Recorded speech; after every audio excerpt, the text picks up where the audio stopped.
حبيت نحكي لكم اليوم على رأيي في قضية مقتل شكري بالعيد. فما أنت قيس معالج يقول لأنه اللي قتلوه مش شكري بالعيد، هو شخص آخر. ولأنه شكري بالعيد عايش في الجزائر. السؤال اللي طرح هو مثلا نفترض لأنه اللي قتلوه مش شكري بالعيد، دونك فما شخص آخر قتلوه، قولوا علي الفلتاني.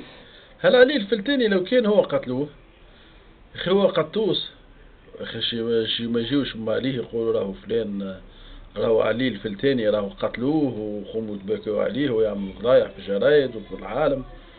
شو يقوموا يقولوا لا راهو شيخ طفيه ضوء، يقولوا لا علي الفلتاني ما ماتش وراهو اللي مات شكري بالعيد. فوق زيادة تو نتخيلوا شو مثلا شكري بالعيد يعمل تمثيلية لأنه هو معناتها قتلوه، شهرب في الجزائر. وليش شهرب للجزائر؟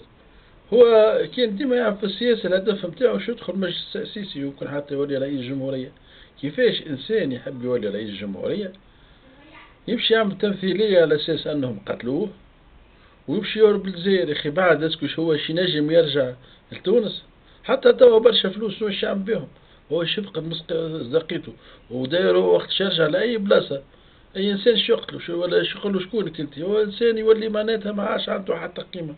هذا شخصيا لكم قاعدين تعملوا فيه مزايدات لأنه شكري بالعيد ما ماتش هو. خاطر في كل حالات سواء مات ولا ما ماتش هو مات. شخصيا أنا قاعد نقول كلام هذيا مش خاطر نحبه شكري بالعيد، أنا اليساريين كل ما نحبهمش، خاطر التيار اليساري راه عنده حاجات باهية لكن عنده برشا مخويت. لكن بربي يا توانسة ويا قيس معالج يزينا بحكاية الفارغة لأنه شكري بالعيد ما تقتلش. وفي كل حالات حد سواء تقتل ولا ما تقتلش يسمى راجل مات.